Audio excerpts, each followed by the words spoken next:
నిజంగా ఉపాధి అంటే పెద్ద జోక్ అయిపోయింది. ప్రతి ఒక్కరు ఉద్యోగాలు ఇస్తామని చెప్పడం, ఆ ఉద్యోగాలను ఎగ్గొట్టడం తప్పితే నిజంగా కూడా యూత్ ఏం కోరుకుంటున్నారని ఆలోచిస్తలేరు.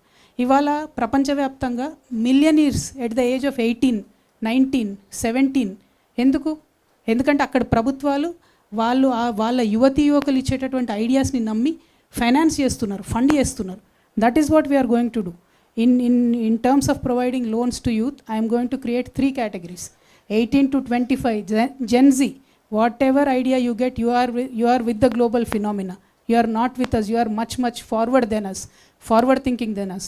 We are going to support any ideas from the age of 18 to 25 in a separate category, because your businesses will be very forward thinking, in sync with the global phenomena. We will respect that. We will trust you. I want to trust my Gen Z.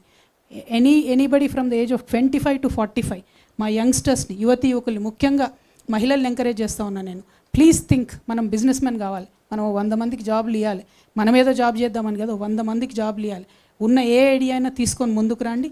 ఖచ్చితంగా దానికి సహకరించడానికి 2 లక్షల నుంచి 20 కోట్ల రూపాయల వరకు బ్యాంకులతో సంబంధం లేకుండా నా యువతను నమ్మి, మా యువతీ యువకుల్ని నమ్మి, మా జెన్జీ వారియర్స్ని నమ్మి నేను ఇన్వెస్ట్ చేయాలనుకుంటున్నాను. ఎందుకంటే ఒక్క గూగుల్ వస్తే చాలు మనకి ఇళ్ళకెళ్ళి.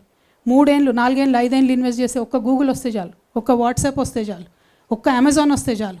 We are set for life. ఎవరు? మన రాష్ట్రంలో అద్భుతమైనటువంటి ఆదాయం వస్తుంది.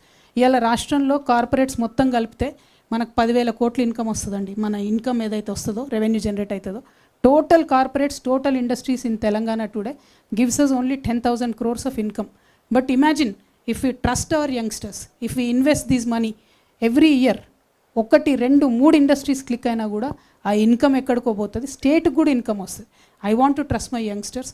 ఉపాధిలో మొదటిది మేము ఇచ్చేటటువంటి రుణాలు 2 లక్షల నుంచి 20 కోట్ల వరకు, 18 సంవత్సరాల నుంచి 45 సంవత్సరాల వయసు ఉన్నటువంటి వారికి ఇచ్చేటటువంటిది. ఆ తర్వాత ఉద్యోగాలకు సంబంధించి ప్రభుత్వంలో ఉద్యోగాలు చేసుకుంటామని అనుకునేటటువంటి వాళ్ళకు మేము లెక్కలేసినాం. నేను విద్యలో చెప్పిన నా విధానం ఏంటిది? ప్రతి ఊరికి ఒక బడి ఉండాలి, ప్రతి తరగతికి ఒక టీచర్ ఉండాలని. మొన్న నేను 4 లక్షల ఉద్యోగాలకు నోటిఫికేషన్ ఇస్తా అంటే చాలామంది నన్ను అడిగారు, ఎట్లా ఇస్తారు, ఏం అవకాశం ఉంది? ఇవాళ ఎస్సీ బ్యాక్లాగ్స్ అండి, మీకు చెప్తా ఉన్నా, 40,000 ఉన్నాయి ఎస్సీలలో నింపాల్సినటువంటి ఖాళీలు, ఈ ప్రభుత్వం నింపకుండా వదిలేసినటువంటి ఖాళీలు. ఎస్టీ బ్యాక్లాగ్స్ ఉన్నాయి. అదేవిధంగా అనేకమైనటువంటి ఫిజికలీ హ్యాండిక్యాప్డ్కి సంబంధించినటువంటి రిజర్వేషన్ బ్యాక్లాగ్స్ ఉన్నాయి. ఇవన్నీ ఒక పక్కన అయితే, మేము అనుకున్న విధానంలో ప్రభుత్వ పాఠశాలలు నడపాలంటే, గుడిని ఎంత పవిత్రంగా చూస్తామో బడిని అంత పవిత్రంగా చూడాలంటే మాకు టీచర్లు 2 లక్షల మంది కావాలి. ఒకటేసారి నోటిఫికేషన్ ఇస్తాం. మాకు ఉర్దూ టీచర్లు కావాలి, తెలుగు టీచర్లు కావాలి, ఇంకా అనేక డిపార్ట్మెంట్స్ ఉన్నాయి. My strong belief is that government departments have to be స్ట్రెంథెండ్. అట్లా స్ట్రెంథెన్ చేసుకోవాలి గవర్నమెంట్ డిపార్ట్మెంట్స్ అంటే. చాలామంది ఎంప్లాయీస్ కావాల్సి వస్తారు, కొత్త సెక్షన్స్ యాడ్ చేయాల్సి ఉంటుంది. మేము చాలా బలంగా విశ్వసించేటటువంటిది ఆర్టిఫిషియల్ ఇంటెలిజెన్స్ వచ్చేదైతే జాబ్స్ తీసేస్తూ ఉందో, ఖచ్చితంగా దానికి ఫార్వర్డ్ థింకింగ్ పాలసీ ఉండాలి.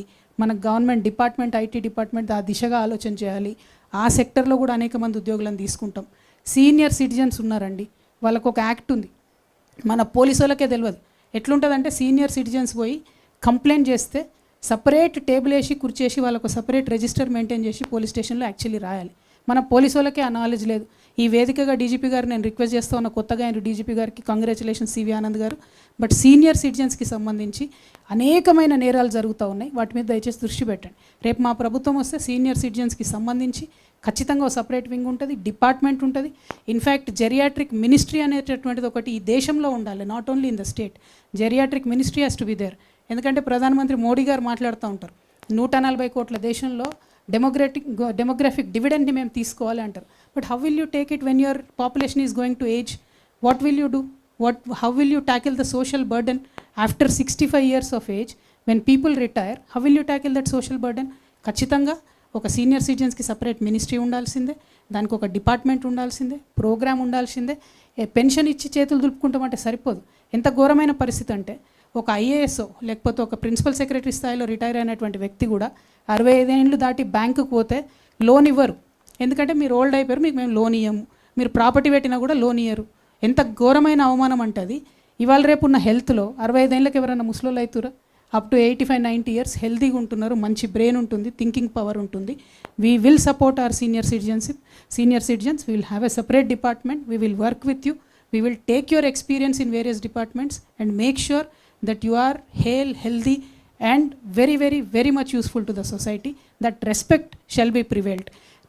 Second, ఉపాధిలో ఉద్యోగాలకు సంబంధించి ఖచ్చితంగా 4 లక్షలు మేము నోటిఫికేషన్ ఒకటేసారి వేస్తాం. దానికి తగ్గ ప్రణాళికలు ఉన్నాయి కాబట్టే చాలా బలంగా ఆలోచించే నిర్ణయం తీసుకొని మేము చెప్పడం జరుగుతూ ఉంది.